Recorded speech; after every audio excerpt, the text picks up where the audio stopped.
ఇస్రోలో దేశద్రోహపు ప్రయత్నాలయ్యో జరుగుతున్నట్టున్నాయి. ఎందుకంటే భారత సైన్యానికి అత్యంత ముఖ్యమైనటువంటి ఉపయోగపడేటటువంటి ఒక శాటిలైట్ని మూవ్ చేస్తున్నప్పుడు పర్టికులర్గా అదే మూవ్ అవుతుంది. మిగతా అన్ని ప్రయోగాలు సక్సెస్ అవుతున్నాయి, ఆ ప్రయోగం మాత్రం 3 సార్లు విఫలమైంది ఇస్రోకి సంబంధించి.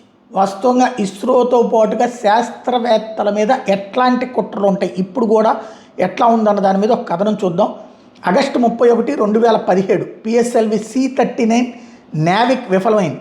మే 18, 2025 పిఎస్ఎల్వి C-61 EOS-09 విఫలమైంది.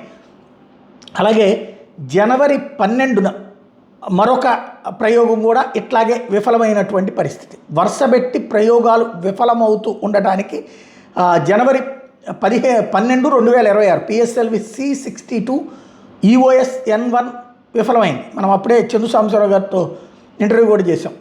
3 ప్రయోగాలు ఒకే దశలో విఫలం.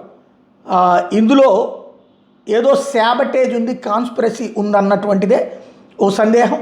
అజిత్ దోవల్ త్రివేంద్రం వెళ్ళటం, ఎలాంటి ముందస్తు ప్రకటన చెప్పకుండా సర్ప్రైజ్ చేయడం, ఇస్రోలో రహస్య భేటీలు జరగడం.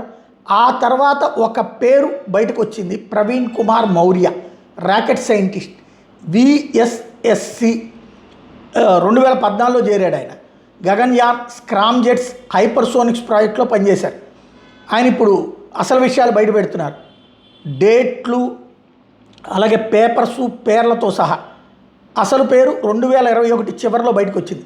అజయ్ కుమార్ సురేంద్రన్, ఓ సాధారణ పౌరుడు, దుబాయ్తో సంబంధాలు ఉన్నటువంటి ఇతను గగన్యాన్ రహస్యాలు ఇస్తే భారీ డబ్బులు ఇస్తానంటూ ఆఫర్ పెట్టాడు.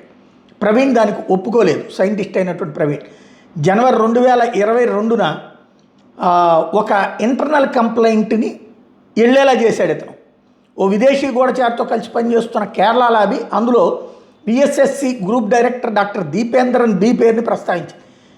అయితే ఎట్లాంటి చర్య తీసుకోలేదు. ఫిబ్రవరి 4, 2022న VSSC డైరెక్టర్కి ఓ లేఖ, దేశద్రోహం చేయడం కంటే చావడమే మేలు అంటూ అందులో దీపేంద్రన్, అజయ్ కుమార్ పేర్లను ఈ ప్రవీణ్ ప్రస్తావించారు. మరుసటి రోజు రాత్రి ఫిబ్రవరి 5 రాత్రి 11:30 గంటలకి పోలీసులు వెళ్ళి ప్రవీణ్ అరెస్ట్ చేశారు. ఏమని? ఫోక్సో కేసు కింద, NDPS యాక్ట్ కిందన. మరుసటి రోజు FIR కూడా దాఖలు చేశారు.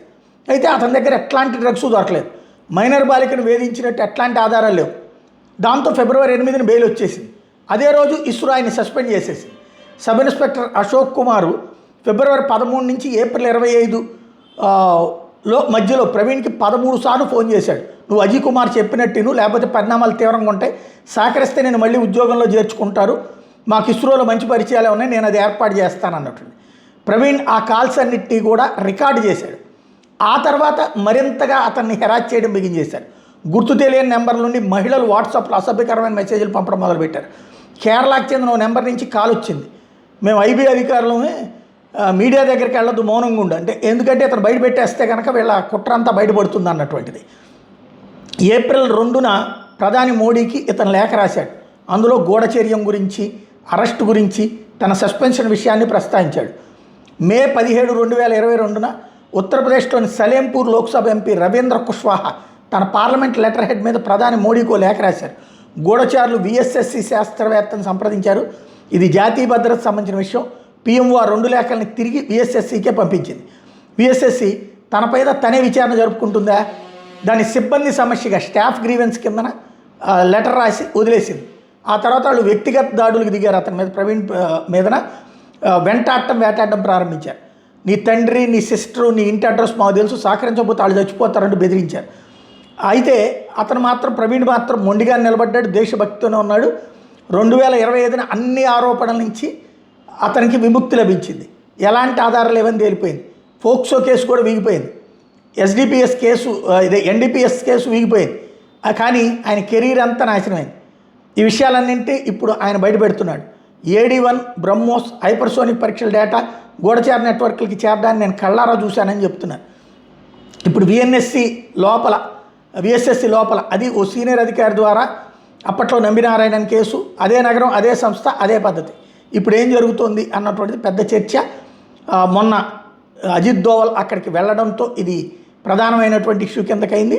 ఢిల్లీకి మొత్తం విషయం తెలుసు ఏం జరిగింది అన్నటువంటిది సంథింగ్ ఇప్పుడు ఏదో జరుగుతుంది, అదైతే బయట పెట్టట్లేదు.